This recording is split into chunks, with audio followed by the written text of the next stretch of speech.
ہر دل عزیز سامعین السلام علیکم۔ جیسا کہ ہم نے اس سے پہلے ویڈیو میں زندگی سے ڈرتے ہو اس آزاد نظم کو سمجھنے کی کوشش کی، تو تفہیم کے بعد آج ہم اس نظم کی مشقی سرگرمیاں دیکھیں گے۔ تو سب سے پہلے جو سرگرمی ہے خاکے پر مبنی سرگرمیاں، اس میں نمبر 1 پیش در سے موضوع لفظ لکھ کر شب کی خاکہ مکمل کیجیے۔ عزیز طلباء و طالبات، سب سے پہلے دیکھیں گے حلقہ ارباب ذوق۔ 4 چوکن دیے گئے ہیں، اس میں پہلے لکھیں گے نون میم راشد، اس کے بعد اختر الایمان، نمبر 3 پر ہے میراجی، اور نمبر 4 ہے محمد دین تاصر۔ نام آگے پیچھے ہو سکتے ہیں، 4 چوکن ہیں، کوئی بھی چوکن میں جگہ بدل کر آپ یہ لکھ سکتے ہیں۔ اس کے بعد ہے نمبر 2 جان پہچان سے موضوع لفظ لکھ کر شب کی خاکہ مکمل کیجیے۔ تو یہاں آپ کو یہ بتانا ہے کہ بھی نون میم راشد کے شعری مجموعے کون کون سے ہیں۔ اس میں بھی آپ چوکن آگے پیچھے کر سکتے ہیں، جوابات اوپر نیچے ہو سکتے ہیں، کوئی مسئلہ نہیں ہے۔ 4 چوکن یہاں بھی دیے گئے ہیں۔ نمبر 1 نون میم راشد کے شعری مجموعے میں نمبر 1 ماورا، میم الف واو رے الف، اس کے بعد ہے لا، اس کے بعد مساوی کا نشان انسان، نمبر 3 پر ہے ایران میں اجنبی، اور نمبر 4 ہے گمان کا ممکن۔ عزیز طلباء و طالبات، یہ تمام جوابات آپ کو تعارف میں مل جائیں گے، یعنی شاعر کا جو تعارف دیا گیا ہے اس میں سبھی جوابات موجود ہیں۔ اس کے بعد دیکھیں گے نمبر 3 مشقی سرگرمی ہے نظم سے موضوع لفظ تلاش کر کے شب کی خاکہ مکمل کیجیے۔ ڈرتے ہو، یعنی یہ بتانا ہے کہ شاعر کن کن چیزوں سے ڈرنے کی بات یہاں اس نظم میں کرتا ہے۔ تو 4 چوکن ہیں، نمبر 1 ہے زندگی سے، نمبر 2 ان کہی سے، نمبر 3 آدمی سے، اور نمبر 4 ہے روشنی سے۔ تو یہ چاروں جو چوکن ہیں اس میں 4 جوابات آپ کو لوگوں کو لکھنے ہیں۔ اس کے بعد دیکھیے عزیز طلباء و طالبات، ہدایت کے مطابق درج ذیل سرگرمیاں مکمل کیجیے۔ نمبر 1 ہے آدمی کو ڈرانے والی چیزوں کے بارے میں وضاحت سے لکھیے۔ تفہیم کے دوران میں نے آپ کو یہ تمام چیزیں سمجھائی ہے کہ آدمی کو کون کون سی چیزیں ڈراتی ہیں۔ آپ سبھی طلباء و طالبات سے گزارش ہے کہ اس کا جواب از خود تیار کریں۔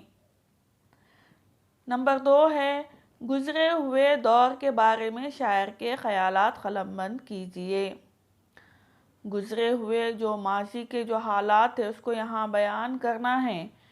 جیسے میں نے مثال بھی دی تھی آپ کو فرعون بادشاہ کی، تو وہ مثال کے ساتھ اور اس طرح کی دوسری مثالیں جس کو آپ مناسب سمجھتے ہیں جواب کے لحاظ سے، وہ بھی آپ لوگ لکھ سکتے ہیں۔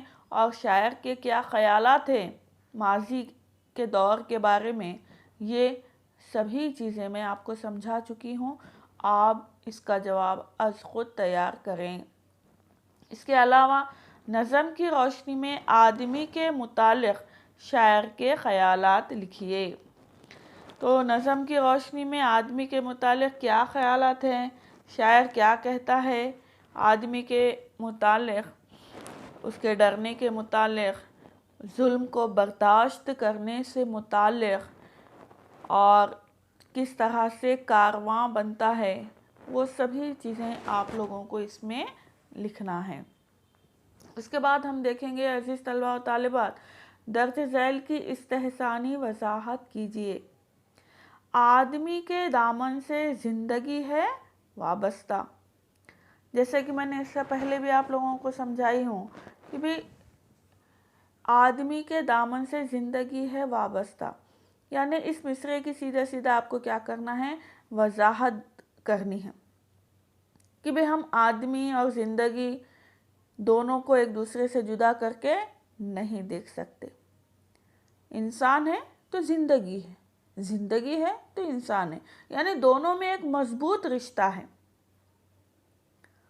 تو اس طرح میں نے آپ کو یہ بھی بتانے کی کوشش کی ہے کہ بھی انسان کے وجود کا جو مقصد ہے وہ بہت ہی اعلیٰ و عرفہ ہے، کیونکہ اللہ تعالیٰ نے یہ کائنات کا جو نظام بنایا ہے، یہ جو کائنات بنائی ہے اس میں انسان کو مرکزی حیثیت حاصل ہے اور زندگی اسی کے دامن سے بندھی ہوئی ہے۔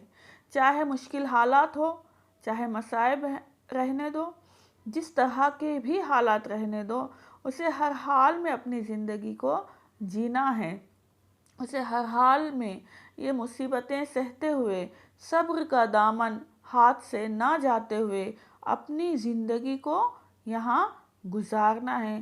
اس طرح سے میں نے آپ کی اس کی بھی تفہیم سمجھائی ہے۔ اس کے بعد ہم دیکھیں گے یہ شب ذبح بندی ہے، راہ خدا بندی۔ یہاں پر بھی تفہیم کے دوران میں نے آپ کو یہ سمجھانے کی کوشش کی ہے کہ بھی انسان کئی ایک مصیبتوں سے گھرا ہوتا ہے، اور بعض انسان تو ایسے ہوتے ہیں کہ بھی ان تکلیفوں کا اپنا نصیب سمجھ کر انہیں معمولی جان کر برداشت کرتے رہتے ہیں، ظالموں کے خلاف آواز بلند نہیں کرتے، ڈرتے رہتے ہیں۔ لیکن کئی لوگ ایسے بھی ہیں جو صبر، ایک حد تک صبر کا دامن ہاتھ سے جانے نہیں دیتے، لیکن جیسے ہی ظلم و زیادتی حد سے زیادہ بڑھ جاتی ہے تب وہ انقلاب برپا کرتے ہیں۔ اس طرح سے اس کی مزید تفصیل بھی میں نے آپ کو بتائی ہے، سمجھائی ہے، اور آپ لوگوں کو لکھنا ہے۔ اس کے علاوہ اس مصرعے میں شاعر نے جو تاریک دور کی بات کہی ہے کہ بھی تاریک دور میں اظہار خیال پر جو پابندی ہوتی تھی، اس کے لیے شب ذبح بندی، اور حکمرانوں کے جو طریقے ہوتے تھے اس کے لیے راہ خداوندی جیسی خوبصورت و جاندار لفظی ترکیبیں ترتیب دی ہیں۔ تو اس طرح سے یہ جملے کی بڑی یہ مصرعے میں خوبصورتی ہے کہ بھی شاعر نے ایسی خوبصورت اور لفظی جاندار ترکیبیں ترتیب دی ہیں۔ اس طرح سے اس کی وضاحت کر سکتے ہیں، اور درج ذیل موضوع پر ذاتی رائے تحریر کرنا ہے کہ جو ابھی نہیں آئی اس گھڑی سے ڈرتے ہو، تو ذاتی رائے اس پہ تحریر کرنا ہے۔ آپ لوگ اس پہ لکھ سکتے ہیں، بڑے آرام سے لکھ سکتے ہیں۔ اس کے بعد دیکھیں گے کہ ہدایت کے مطابق درج ذیل قواعدی سرگرمیاں مکمل کرنا ہے۔ جیسا کہ نمبر 1، اس نظم کی حیت کی وضاحت کیجیے۔ تو یہ بھی میں نے آپ لوگوں کو سمجھایا کہ بھی نون میم راشد کی تخلیق جو ہے زندگی سے ڈرتے ہو، اصل میں ایک آزاد نظم کی حیت میں ہے۔ نظم کی یہ حیت جدید نظم کی ایک قسم ہے۔ اس کی تعریف بھی میں نے آپ کو بتائی تھی، یعنی وہ نظم جس میں وزن، قافیہ اور بحر کے روایتی اصولوں کی پابندی نہ کی گئی ہو، یعنی ان تمام پابندیوں سے جو نظم آزاد ہو ہم اسے آزاد نظم کہتے ہیں۔ اس میں مصرعے چھوٹے بڑے ہو سکتے ہیں۔ اس طرح سے میں نے آپ کو یہ بھی سمجھانے کی کوشش کی ہے، آپ کو یہ تمام باتیں لکھنا ہے۔ نیکسٹ ہے درج ذیل ترکیبوں کی وضاحت کیجیے۔ رشتے ہائے آہن، دیکھیے اس میں دو لفظوں کو ملایا گیا ہے۔ عزیز طلبہ و طالبات، لفظوں کو جوڑنے کا کام یا دو لفظوں کو ملا کر ایک نیا لفظ بنانے کی یہ جو ترکیب ہے، اس سے کیا ہے، شعر کا حسن بڑھ جاتا ہے۔ اور یہ دو زبانوں سے بھی الفاظ ہو سکتے ہیں، کسی ایک زبان کے بھی الفاظ ہو سکتے ہیں، جنہیں جوڑ کر نیا لفظ بنا کر اسے استعمال کیا جاتا ہے، جسے ہم لفظ سازی کہیں گے۔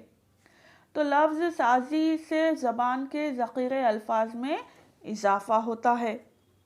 تو یہاں دیکھیں گے کہ بھی کون سے دو الفاظ کو جوڑا گیا ہے۔ تو نمبر 1 ہے رشتہ اور نمبر 2 ہے آہن۔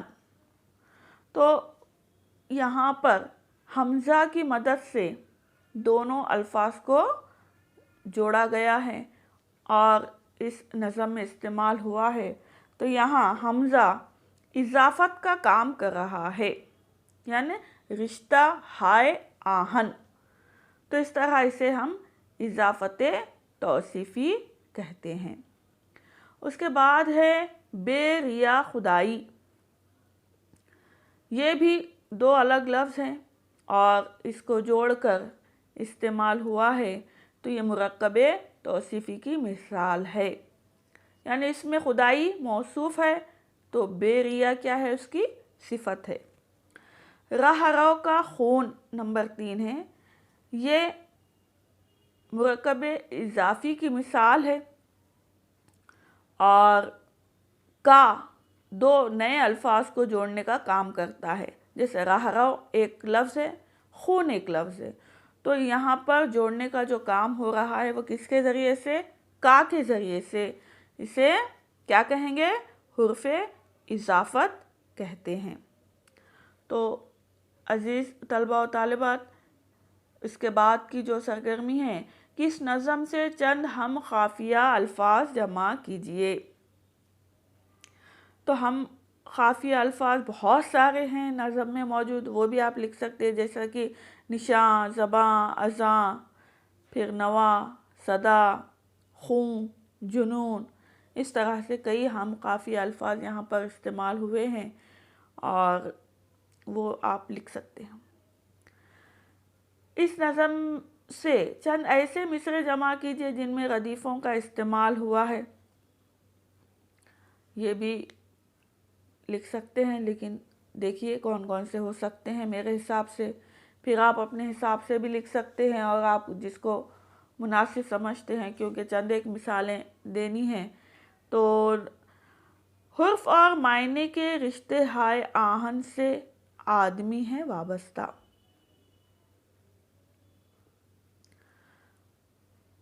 ہاتھ جاگ اٹھتے ہیں راہ کا نشاں بن کر، نور کی زباں بن کر، ہاتھ بول اٹھتے ہیں صبح کی زباں بن کر، اس دہاں میں انسان سے فرد کی نوا آئی، ذات کی صدا آئی، جو ابھی نہیں آئی اس گھڑی سے ڈرتے ہو، اس گھڑی کی آمد کی آگہی سے ڈرتے ہو۔ اس طرح ان تمام مصرعوں میں ردیف کا استعمال ہوا ہے، اس میں سے آپ جو بھی مناسب سمجھتے ہیں وہ لکھ سکتے ہیں۔